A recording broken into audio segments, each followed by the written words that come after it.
ምቷቸው ይናስ አካሳት አድርጉ የሚለው ቅንፍ ውስጥ ነው ምቷቸው አራት ነጥብ ጨረሽ ይሄ አመጻው ራስ አይደለም ግን አንተ አሁን ሚስት ካለች ማመጻው ብትፈራ ምታት ይልሃል ከመኝታ ተለያት ይልሃል እንደሱ ብለ ተረጋግተሽ አላመጻችም ሲጀመር እዚህ ማን እንደሱ ብለ ተረጋግተሽ እኮ ቁርአን ይላል ማመጻው ብትፈሩ ማመጻቸው ብትፈሩ ነው የሚለው አንቺ አብራራሽውን ማን ያብራራሽ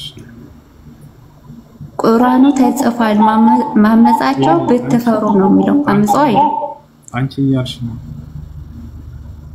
እየተጻፈው ነው ያነበብኩት ያለ ቃል ማለት ነው እኮ ላብራራሽ አዳምጪ እዚህ ጋር አመጻው አላመጻውም ኡስታዝ እባክሽ አዳምጪ እኔ ደግሞ እናገር እድል ትሰጪኛለሽ በቤቴ ላውራ ትፈቅጂልኛለሽ አንድ ደቂቃ አውራ ችግር የለም ግን እየተጻፈው ብቻ አብራራለን ሌላ ምናምን ያልፈልግ እንዳንቺ ከራስን ጨምራ እሺ አዳምጪ አንደኛ በቅንፍ ውስጥ ነው ያለው አልሽስ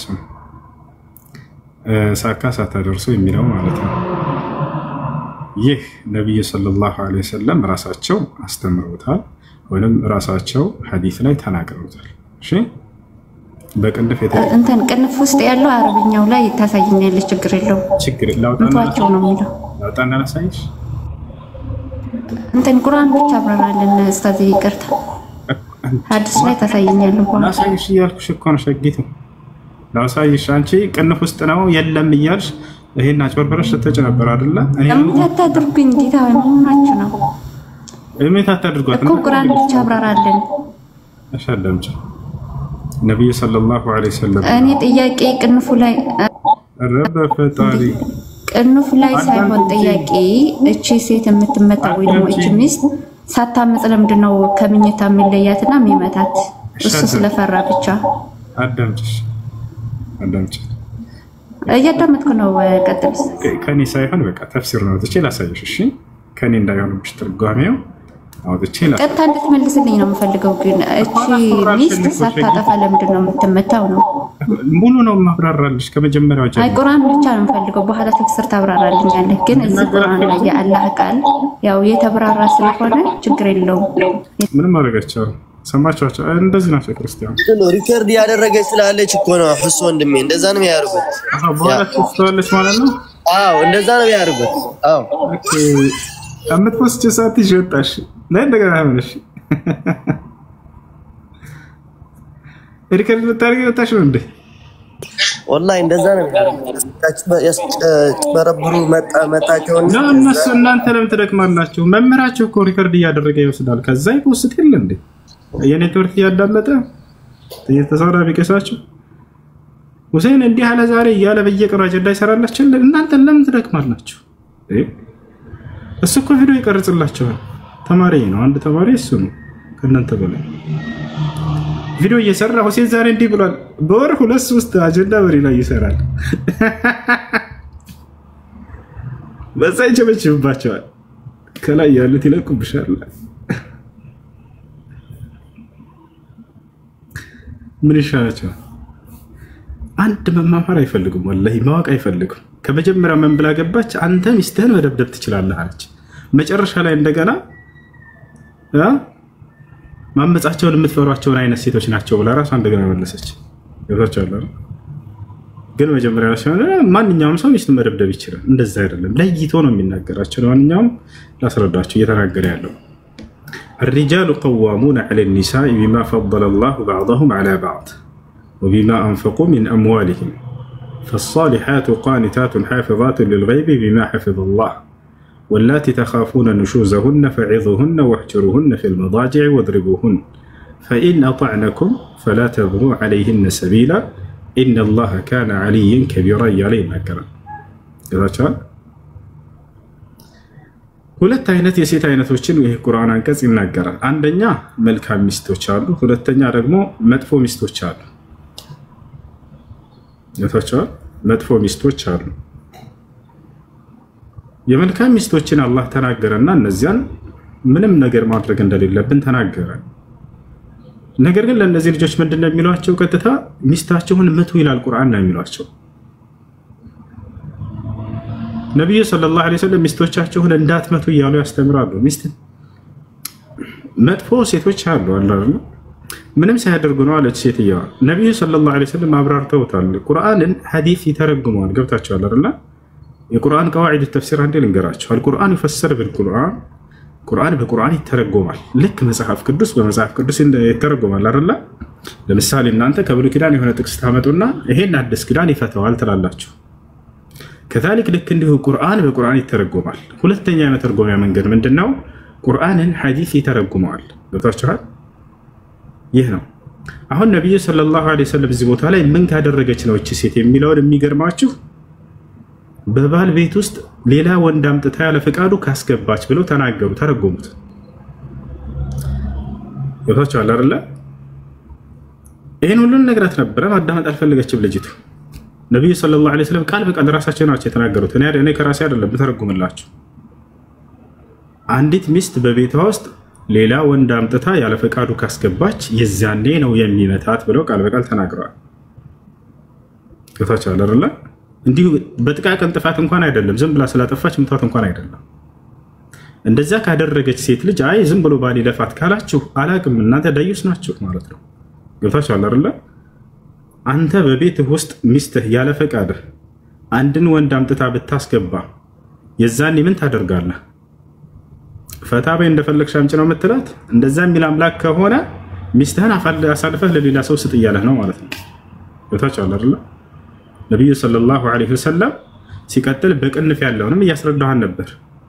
በቅንፍ ያለውንም ነብዩ ሰለላሁ ዐለይሂ ወሰለም የተናገሩት ቃል እንጂ እኛ ከራሳችን ሙፈሲሮች መተው ትርጉም አድርገው ያስቀምጡት አይደለም። እዚያም ላይ ሲናገሩ ነብዩ ሰለላሁ ዐለይሂ ወሰለም መቷቸው የሚለውን ራሱ ضربا غير مبرح አሉ። ሐዲስ ላይ ያሳያቸዋለሁ። ነገር ግን ብታጠፋም እንኳን የማያሳምም ምት ነው የምትመታት አሉ። ያ ማለት እሷን የሚጎዳ መሆን የለበትም። አላማው መጉዳት ሳይሆን ከጥፋቷ ማረም ስለሆነ ማለት ነው። ልክ እናት ልጇን ለምሳሌ አምጥታ በለበቅ ትመታለች አይደለ? ለመጉዳት ነው ልጅን አይደለም። እንዴት ልጅህን ትደበድቢያለሽ አላትም አንድ ሰው። ከዛቻል አይደለ? ያ ልጅ ከጥፋቱ እንዲታረም ነው። አሁንም እዚህ ጋር ያስቀመጠው ለመጥፎ ሴቶች ሶስት መንገድ ነው አላህ። መጀመሪያ ምከሯቸው ነው ያለው። ሚስት ያለ ባል ፈቃድ ሌላ ወንድ ብታመጣ ቤት ውስጥ ትመከራለች።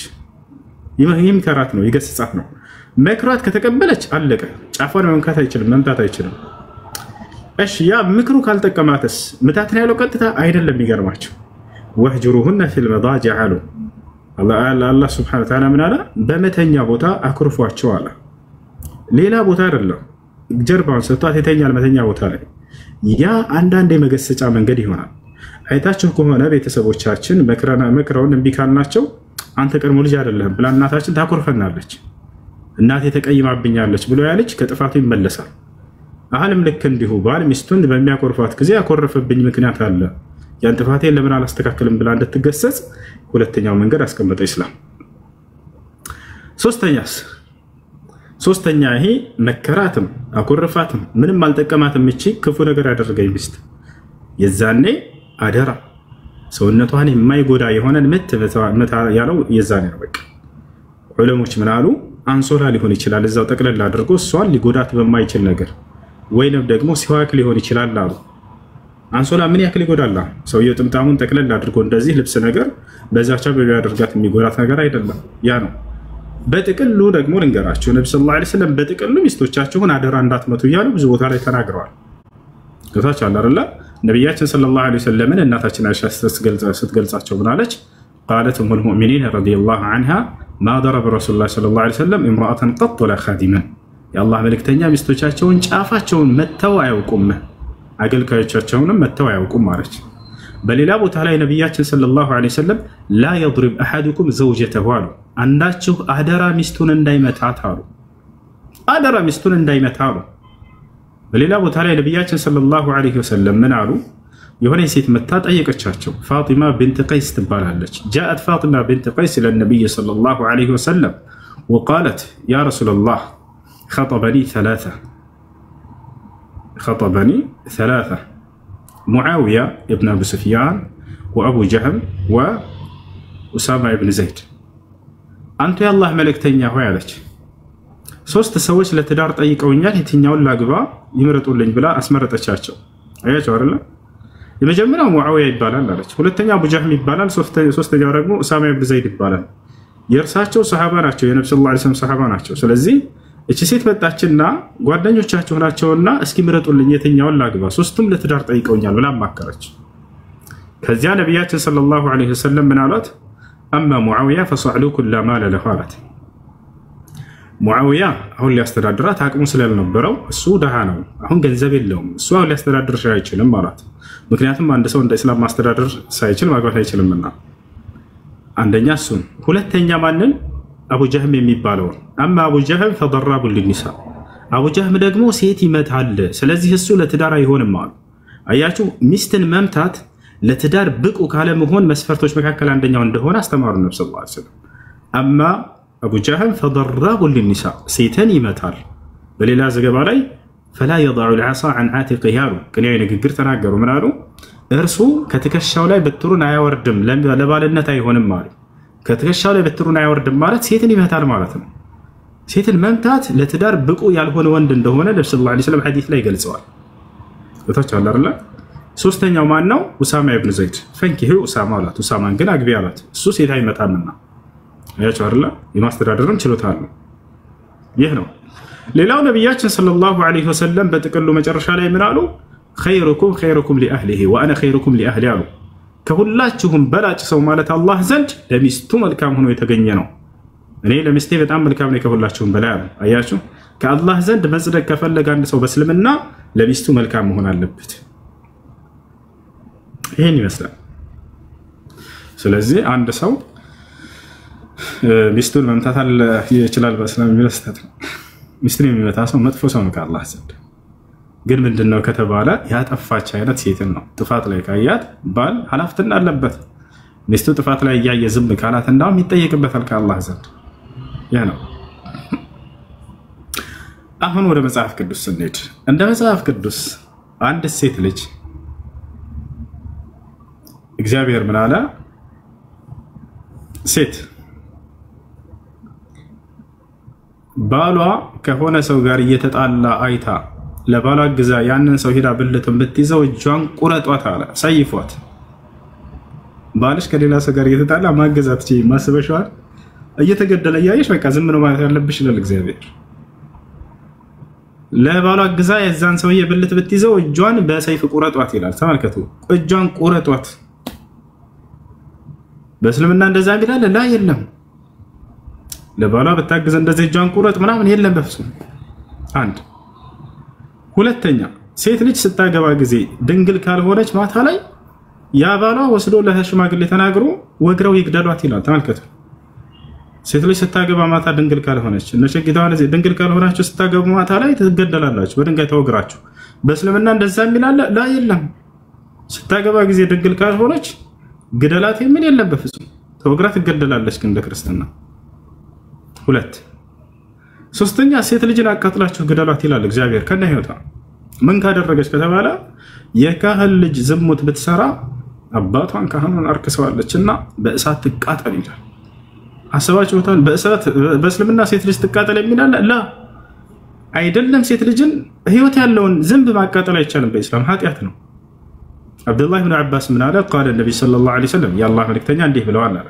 لا يعذب بالنار الا رب النار የእሳት ባለቤት ካልሆነ በስተቀር በእሳት ማንንም አካል ሊቀጣ አይገባምና በእሳት ህይወት ያለው ነገር እንዳታቃጥሉ ብለዋል ሴት ልጅን በእሳት አቃጥላችሁ ግደሉ ያለ እግዚአብሔር አስባችሁታል ልኩስ ከነ ህይወቷ لا حول ولا قوه الا بالله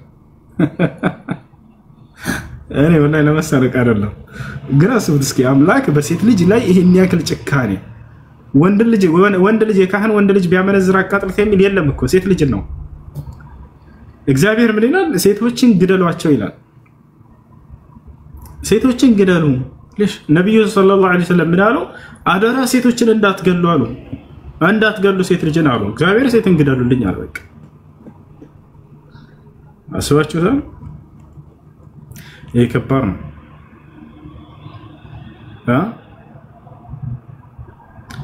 አንድ ሴት ልጅ እግዚአብሔር ምን አለ አንድ ሰው የሆነችን ብላቴና ድንግል የሆነችን ልጅ ድንግሏን ቢወስድባት አለ ድንግሏን ቢወስድባት ያን ሰው እንዲህ አድርጉት ምናምን ሊል እንዳይመስላችሁ ይሄ ሰው ምንም አይደረግም ጫፉ እንዳይነካ አንድ ወንድ ድንግልና ያላትን ብላቴና ልጅ ድንግሏን ቢወስድባት 50 የብር ሰቅል ይስጣትና ከዚያ በኋላ ልጅቱንም በዛው ጠቅልሎ ይወሰዳል። ተመልከቱ። ለልጅቱ አባት ትሄድና ድንግል ያላት ልጅ ከደፈርክ ምንም አትደረግም። ሄደ ባጥር ዘለቅ ብለህ ለአባቷና አንዴ ልጅ እንደፈረደብህ ነው እችን 50 የብር ሰቅልንካ ጣል አድርጋላት ልጅቱን በዛው ትወስዳለህ። ምርቃት ናት። አስባችሁታል? ይሄ በእስላም አለ።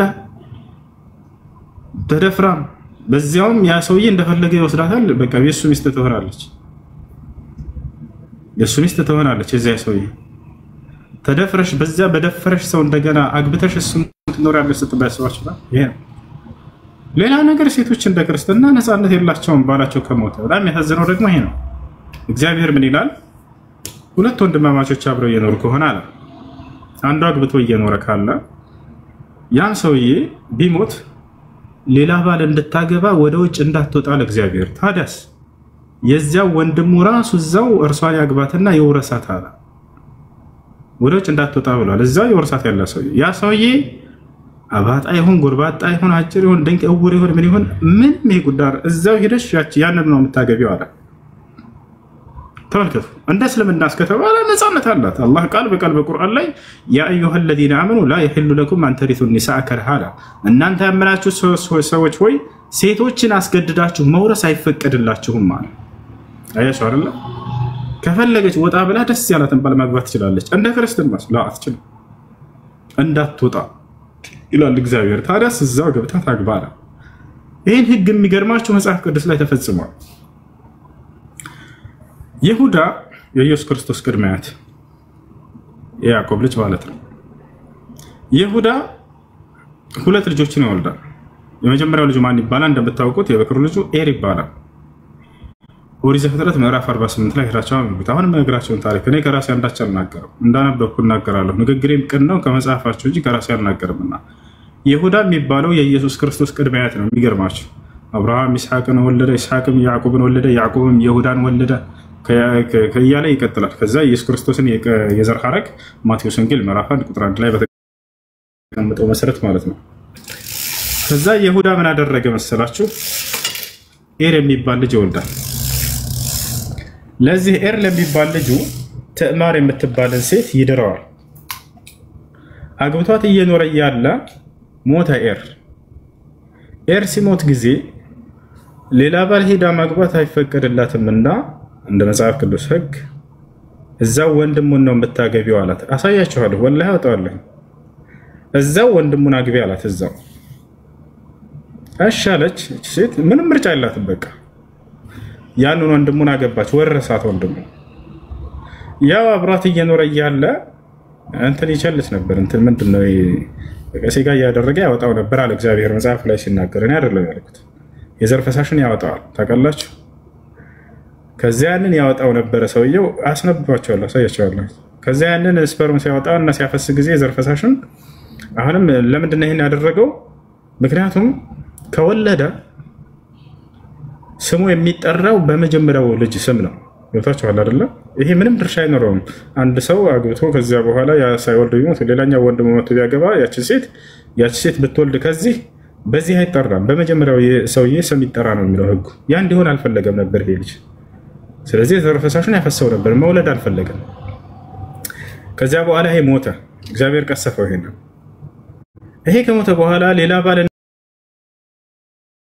እንዳታገባ አሁንም አይፈቀድም። ምክንያቱም ሌላ ልጅ አለ። በጣም የሚያሳዝነው ግን ያ ልጅ ገና ህፃን ነው፣ ለትዳር አልደረሰም። ሶስተኛው የይሁዳ ልጅ። ታዲያ ህጉ ምንድነው የሚለው? ሌላ ባል ወጣ ማግባት ስለማይፈቀድ ይሄ ልጅ እስኪያድግ ጠብቂ፣ እሱን የሚያገባሽ ተባለች። ተመልከቱ።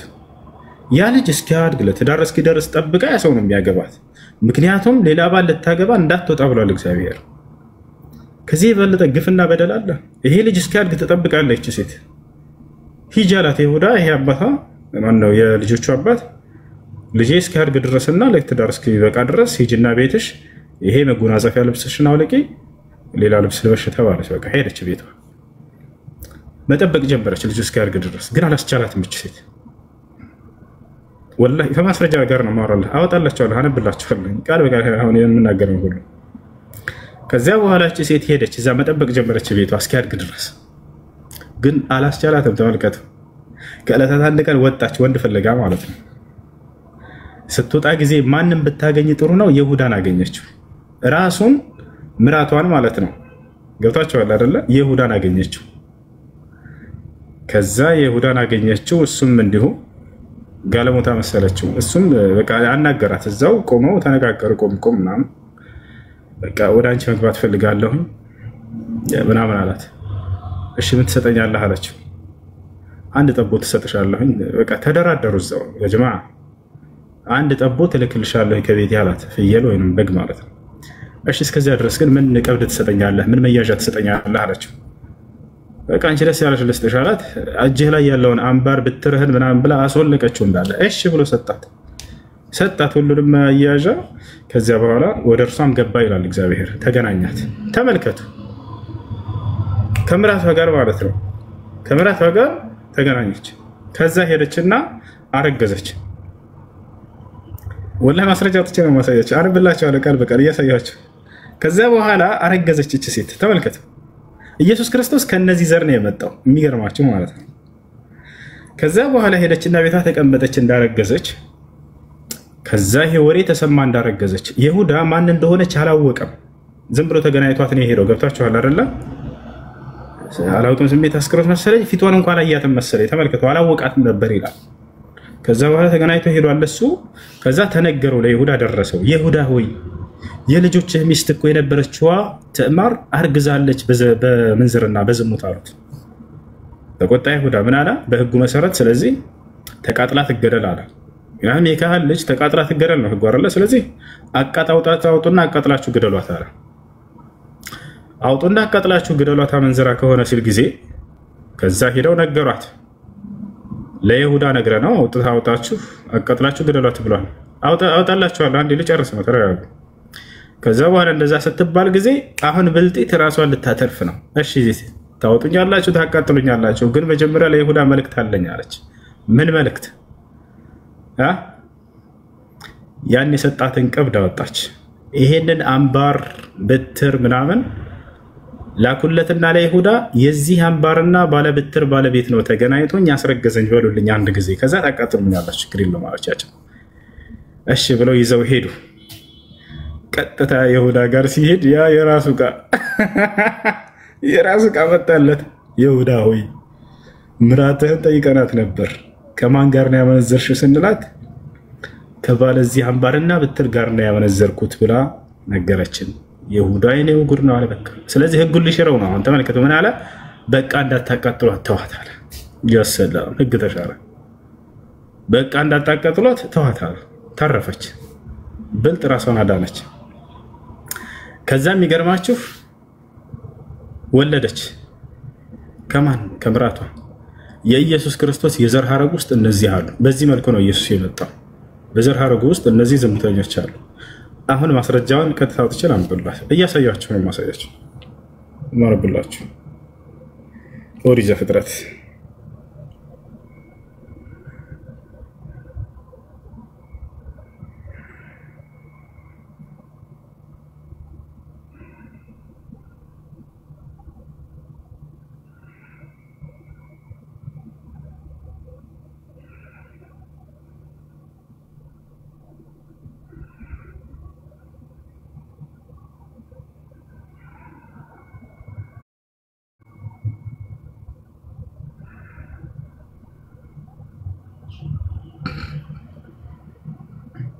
እሺ አንድ ከሽ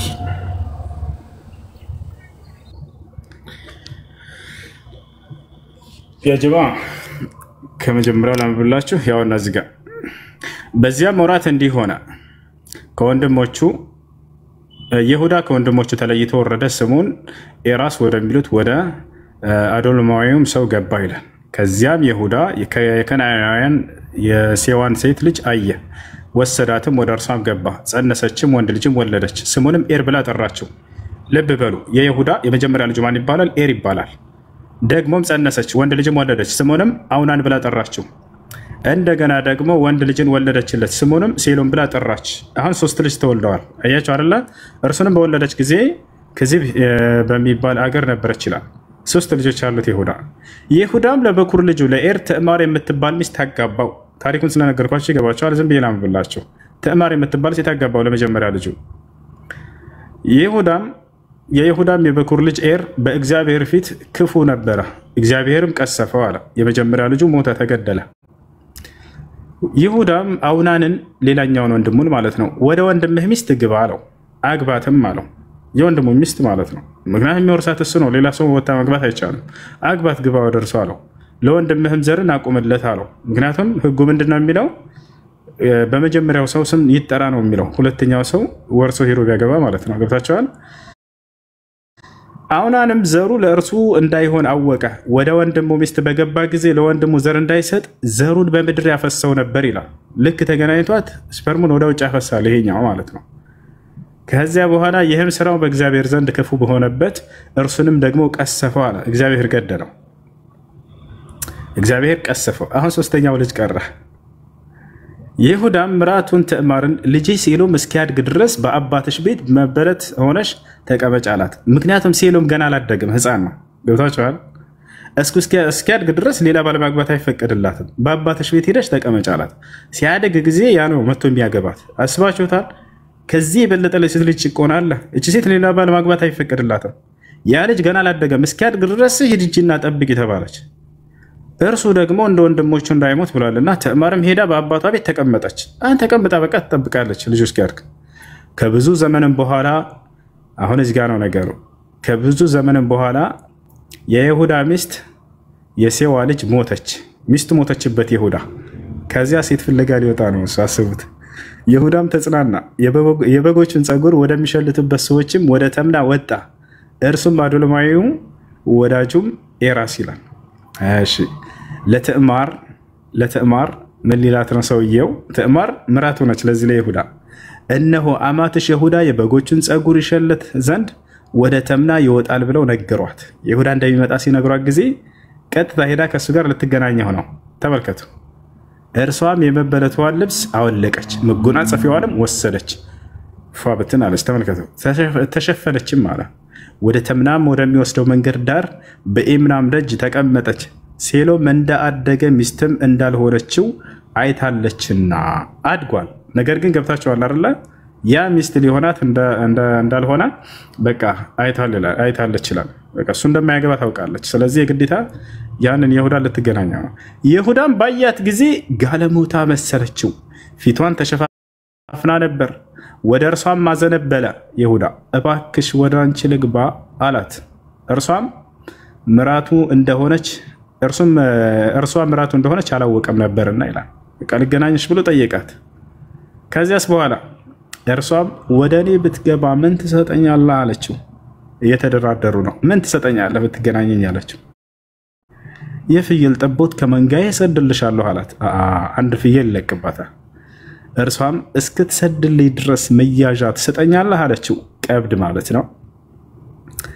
እርሱም ምን መያዣ ልስጥሽ አላት። ድርድር ነው። አስባችሁታል? ዝሙት ለመስራት ሰዎች እየተደራደሩ።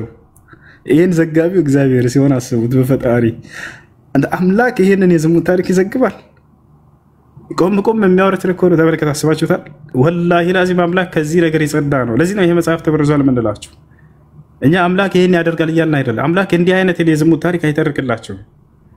እርሱ ምን መያዣ ልስጥሽ አላት። ይሄ ምን ትምህርት ነው አሁን የሚጠቅመው ለሰዎች? ስለ የትኛው መዳን ነው የሚያወራው? ያሁን የዝሙት ታሪክ እኔ በመጽሐፍ አምጥቼ ብጽፍ አንድ ሰው ይሄ ለልጆች ታነብታላችሁ። አላህ ምሳሌ ብቻ ያቀጥለው። እርሱም ምን መያዣ ልስጥሽ አላት ይላል። እርሷም ቀለበትህን፣ አምባርህን፣ በእጅህ ያለውን ብትር አለችው። ይሄ ቀብድ ነው፣ ይሄን አምጣ አለችው። እርሱም ሰጣት። ከእርሷም ጋር ደረሰ። እርሷም ጸነሰች፣ አስረገዛት። የልጆቹን ሚስት አስረገዘ ይሁዳ። ገብታችኋል አይደል? ተመልከቱ። እርሷም ተነስታ ሄደች፣ መጎናጸፊያዋንም አውልቃ የመበለቷን ልብስ ለበሰች። ይሁዳም መያዣውን ከሴቲቱ እጅ ይቀበል ዘንድ በወዳጁ በአዶሎማዊው እጅ የፍየሉን ጠቦት ላከላት። እርሷንም አላገኛትም። አያችሁ አይደለ? ይሁዳ ሄደ ቤቱ። ከዚያ በኋላ ፍየል ላከለ አንድ ሰው፣ ሂድና መያዣውን ተቀበላት፣ እንዲህ አይነት ሴት ይህንን ፍየል ስጣትና ብሎ ላከው። ግን አላገኛትም ሰውየው እያለ ነው። እርሱም የአገሩን ሰዎች በኤናይም መንገድ ዳር ተቀምጣ የነበረች ጋለሞታ ወዴት ናት ብሎ ጠየቃቸው። ያ የተላከው መልእክተኛ ማለት ነው። እነርሱም በዚህ ጋለሞታ አልነበረችም አሉት። እኛ እናቅም፣ ጋለሞታ የለችም እዚህ አሉት። ወደ ይሁዳም ተመልሶ ይሄ ሰው ፍየሉን ይዞ ተመለሰ። እንዲህ አለው፣ አላገኘኋትም። የአገሩም ሰዎች ደግሞ ከዚህ ጋለሞታ አልነበረችም አሉኝ አለ።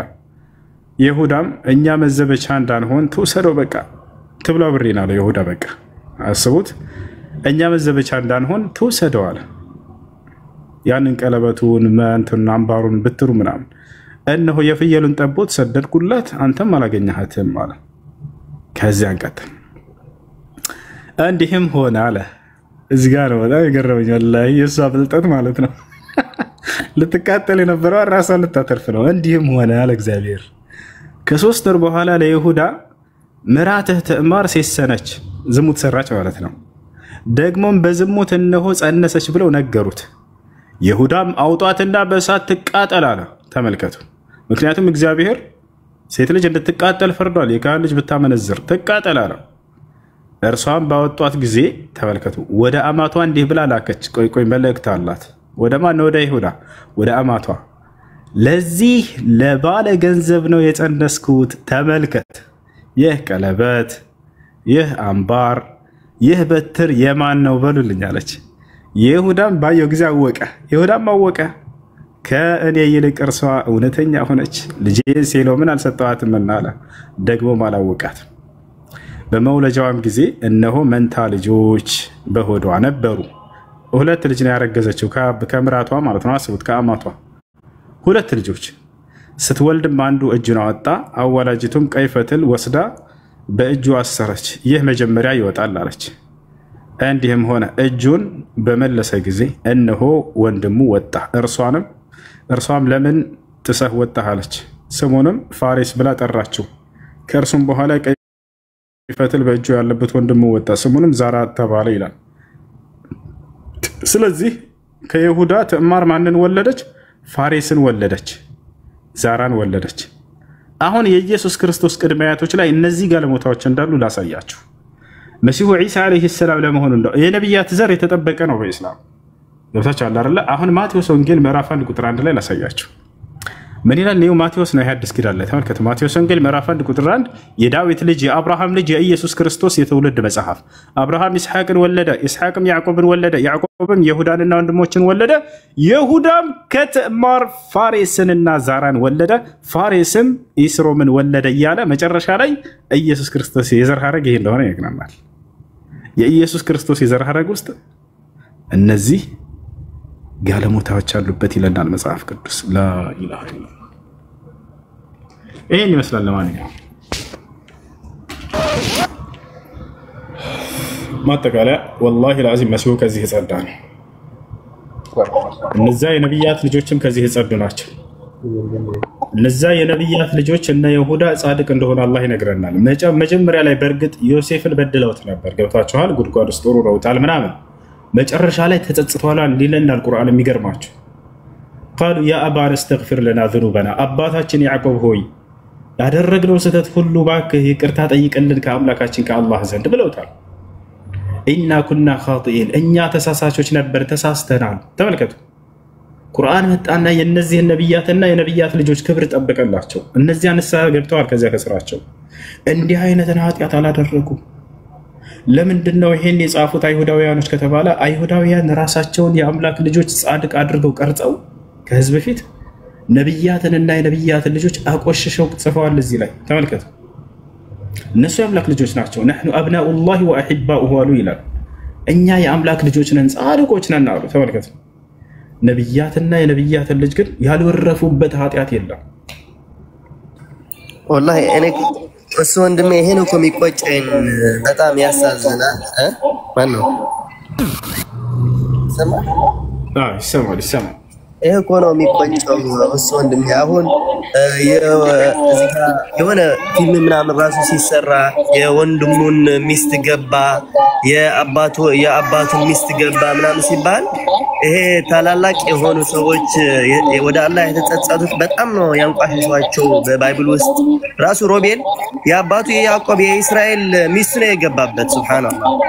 እዚህ ጋር ዘፍጥረት ሲያነቡ ከ30 ጀምሮ እስከ 40 ያለው የ12 ወንድማሞች በጣም ጸያፍ የሆነ በጣም ነው ያዋረዱባቸው። ሱብሃንአላህ። ራሱ ያባቱ ሚስት እንዴት ሊገባ ይችላል?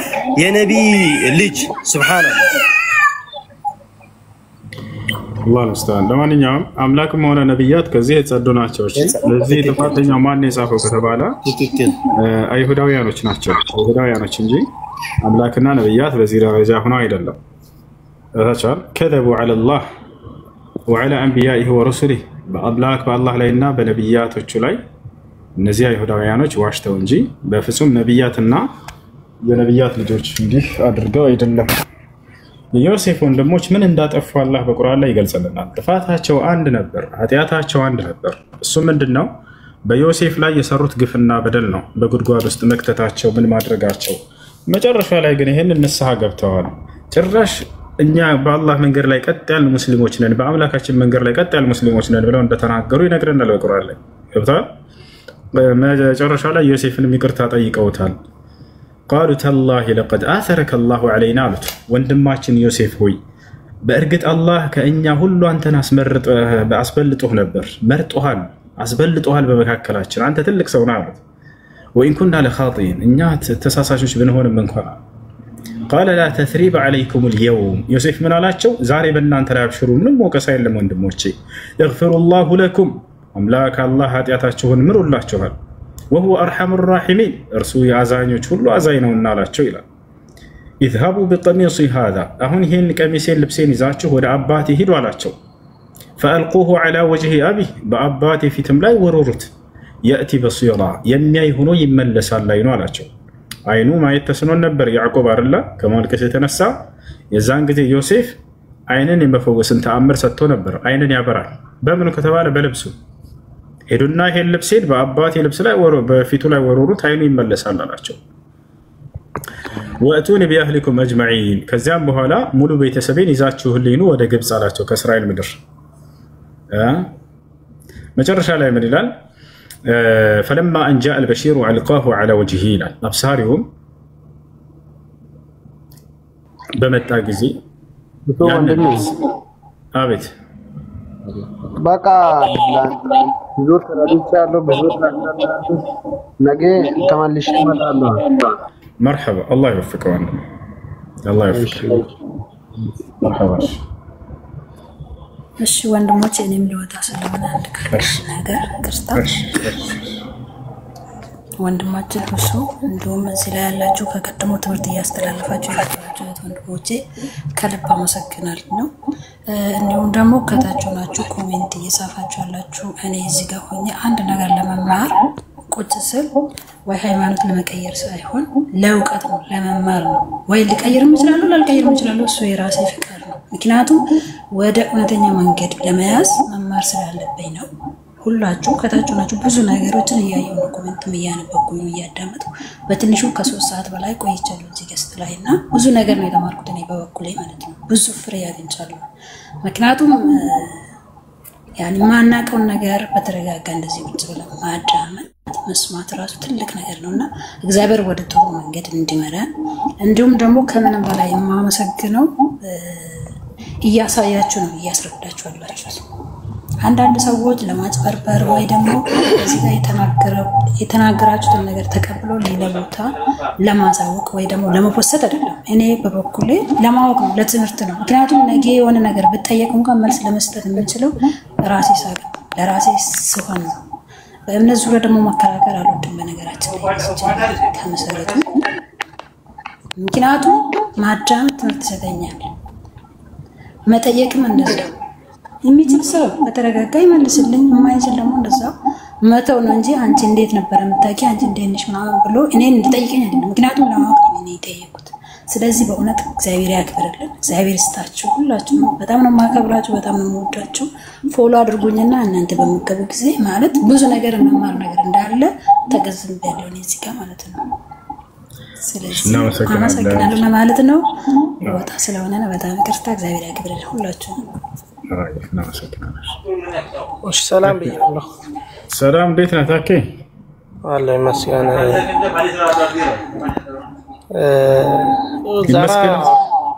ይመስገን ያልከው ታኬ? ይመስገን ፈጣሪ። የትኛው ፈጣሪ ነው የምታመሰግነው? አብና ወልድና መንፈስ ቅዱስ ወይንስ ሶስቱንም ፈጣሪዎች?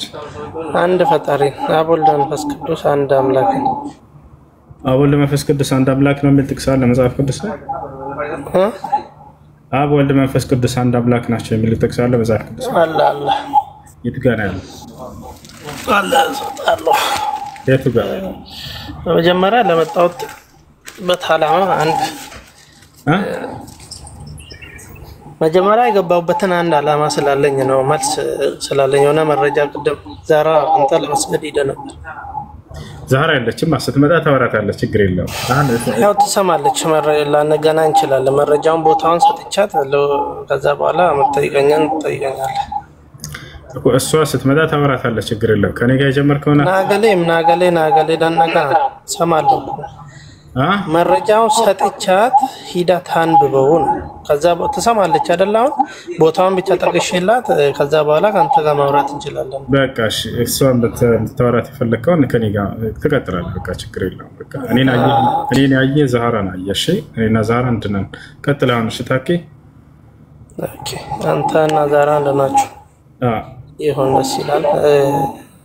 ቀደም የሆነ ጥያቄ ወንድማችን ጠይቋት ነበር። ክርስትና ነው ወይስ እስልምና ነው ቀድሞ የነበረው? እውነት ነው የሚል ጥያቄ ተነስቶ ነበረ። እውነት ነው። እሺ፣ ከዛ በኋላ ነብዩ መሐመድ ካላህ ጋር ሲነጋገሩ ፈጣሪያቸው ሲነግራቸው ካልገባክ ሂድና ካንተ በፊት ያሉትን ሰዎች ጠይቅ ብሎታል። ካንተ በፊት ያሉትን ሰዎች ነው ያልከው? አማኞች ማለት ነው። ካንተ በፊት ያሉ እምነቶችን ማለት ነው። ሰዎች አሁን እንተ ቋንቋ አጋግር አይደለም አይለም እንደሱ ቆያ ሐሳቡን ልንገርና ከዛ በኋላ ትከራከረኛለህ። በለሽ ነቀያለህ ልጆችሽ ቀጥልሽ እና ከዛ በኋላ